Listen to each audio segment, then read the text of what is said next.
Hayworth की film देख रहे होते हैं। तब एंडी रेड के पास आकर कहता है, मुझे रीटा हेवर्थ का एक बड़ा पोस्टर चाहिए। एंडी रेड से इसलिए पोस्टर मांगता है क्योंकि पूरे जेल में एक रेड ही था जो बाहर से किसी भी चीज को मंगवा सकता था। इसके बाद एंडी बाहर निकलता है, लेकिन जैसे ही वह बाहर आता है वहाँ वही 3 लोग खड़े होते हैं जो एंडी के साथ गलत करते थे। वह एंडी से कहते हैं, चलो हमारे साथ, लेकिन इस बार एंडी मना कर देता है। एंडी के मना करने पर वो लोग उसे पकड़ लेते हैं और उसके साथ जबरदस्ती करने की कोशिश करते हैं, लेकिन एंडी भी उनका मुकाबला करता है। पर वो लोग 3 होते हैं, जिस वजह से वो एंडी को बहुत ही बुरी तरह से पीटते हैं। पर आज ये लोग एंडी के साथ कुछ कर नहीं पाते, लेकिन एंडी को ये लोग इतना मारते हैं कि एंडी 1 महीने के लिए अस्पताल में चला जाता है। और साथ ही वो आदमी जिसने एंडी को मारा होता है उसे 1 हफ्ते के लिए काल कोठरी में डाल दिया जाता है। 1 हफ्ते बाद जब वो वापस अपने सेल में आता है तो वहाँ पर वही ऑफिसर होता है जिसका एंडी ने $30,000 का टैक्स बचाया था। और इस ऑफिसर को किसी ने बता दिया था कि एंडी को इस आदमी ने इतना मारा है कि वो बेचारा 1 महीने के लिए अस्पताल में चला गया है। अब यहाँ वो ऑफिसर उस आदमी को इतनी बुरी तरह से मारता है कि वो हमेशा के लिए पैरालाइज हो जाता है। 1 महीने बाद जब अस्पताल से एंडी वापस अपने सेल में आता है तब उसे अपने सेल में रीटा हेवर्थ का एक बड़ा पोस्टर मिलता है, जो कि असल में एक वेलकम गिफ्ट होता है रेड की तरफ से। इस तरह से दिन गुजरते हैं और एक दिन जेल का वार्डन सिक्योरिटी गार्ड के साथ एंडी के सेल में आता है और उसके सेल की तलाशी करवाता है। सेल की चेकिंग लेने के बाद जब वार्डन को कुछ नहीं मिलता तब वार्डन की नजर सामने लगे पोस्टर पर पड़ती है। वार्डन कहता है कि वैसे तो मैं सेल में पोस्टर अलाउ नहीं करता, पर तुम इसे अपने सेल में लगा सकते हो। दरअसल तलाशी तो एक बहाना होता है। वार्डन को इस ऑफिसर ने बताया था कि किस तरह से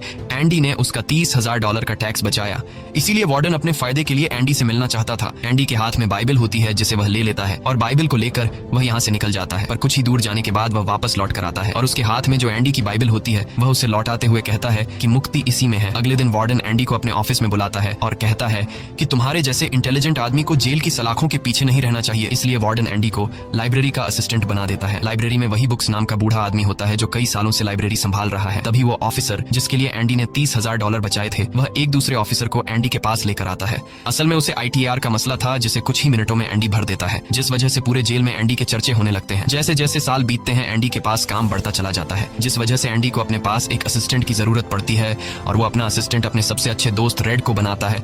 एक दिन लाइब्रेरी में ब्रुक्स एक कैदी के गले पर चाकू रख देता है और वो उसे बिना वजह मारने की धमकी देता है।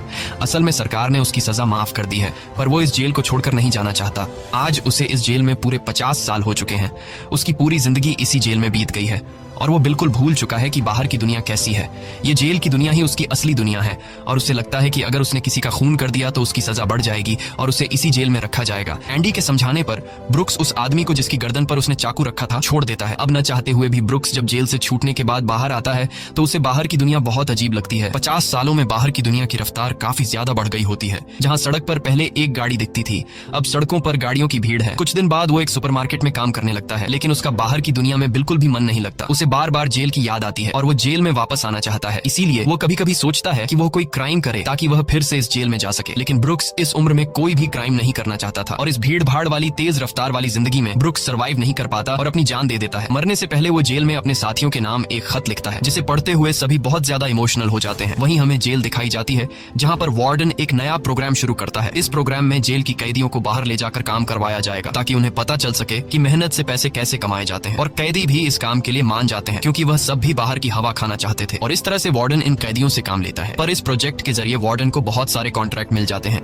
क्योंकि जेल के कैदियों की लेबर बहुत सस्ती होती है और जो बाहर की लोकल कंस्ट्रक्शन लेबर की टीम होती है उन्हें कहीं पर भी काम नहीं मिलता क्योंकि वार्डन उनका काम आधी कीमत पर अपने कैदियों से करवाता है। और वार्डन आधी कीमत पर काम इसलिए करता है क्योंकि कैदी कोई लेबर तो थे नहीं जिनको वार्डन दिहाड़ी दे पाता। इसलिए वार्डन फ्री में कैदियों से काम करवाकर बहुत सारा पैसा कमाने लगता है और उसका यह पैसा ब्लैक का होता है। लेकिन एंडी एक बैंकर होने की वजह से वार्डन का सारा ब्लैक मनी व्हाइट में बदल देता है। दरअसल एंडी इन पैसों को एक ऐसे आदमी के नाम पर जमा करता है जो इस दुनिया में है ही नहीं और वह उसके अकाउंट में सारा पैसा ट्रांसफर कर देता है ताकि अगर कल को पुलिस को पता भी चल जाए तो पुलिस एक ऐसे आदमी को ढूंढ रही होगी जो इस दुनिया में कभी पैदा ही नहीं हुआ। अब यहाँ जेल में एक नया कैदी आता है जिसका नाम टॉमी है। टॉमी बहुत यंग होता है और वह इस छोटी सी उम्र में कई सारी जेलों में जा चुका है। टॉमी एक बहुत ही फ्रेंडली नेचर का था, इसलिए उसकी जल्द ही जेल में बहुत से कैदियों से दोस्ती हो जाती है। एक दिन खाने की टेबल पर टॉमी सबसे कहता है कि मैं पिछले कई सालों से चोरी कर रहा हूँ, इसलिए मैं यहाँ की कई सारी जेलों में जा चुका हूँ और इस बार भी मैं चोरी की वजह से इस जेल में आया हूँ। टॉमी की बात सुनते हुए एंडी उसे कहता है कि अगर तुम चोरी करने के बाद बार बार पकड़े जा रहे हो तो इसका मतलब ये है कि यह काम तुम पर सूट नहीं करता, इसलिए तुम्हें चोरी करना छोड़ देना चाहिए। टॉमी को एंडी की यह बात बिल्कुल ठीक लगती है, इसलिए टॉमी रेड से एंडी के बारे में जानकारी लेने लगता है। टॉमी रेड से कहता है कि एंडी बहुत ही इंटेलिजेंट और डिसेंट इंसान है, उसे जेल क्यों हुई है। रेड उसे बताता है कि एंडी एक बहुत बड़ा बैंकर था लेकिन उसने अपनी वाइफ और उसके लवर का कत्ल किया जिस वजह से उसे उम्र भर कैद हुई। यह सुनकर टॉमी सोच में पड़ जाता है, जैसे उसे कुछ याद आया हो। उसके बाद वह एंडी को बुला लेता है। अब टोमी के सामने एंडी और रेड होते हैं। टोमी इन दोनों को बताता है कि 4 साल पहले मैं एक जेल में गया था जहाँ पर मुझे एक कैदी मिला और उस कैदी ने मुझे बताया कि एक रात वह एक घर में चोरी करने गया। चोरी के दौरान उस घर का मालिक जाग गया। अब पकड़े जाने के डर से उसने उस घर के मालिक और उसकी पत्नी को मार डाला। बाद में उसे पता चला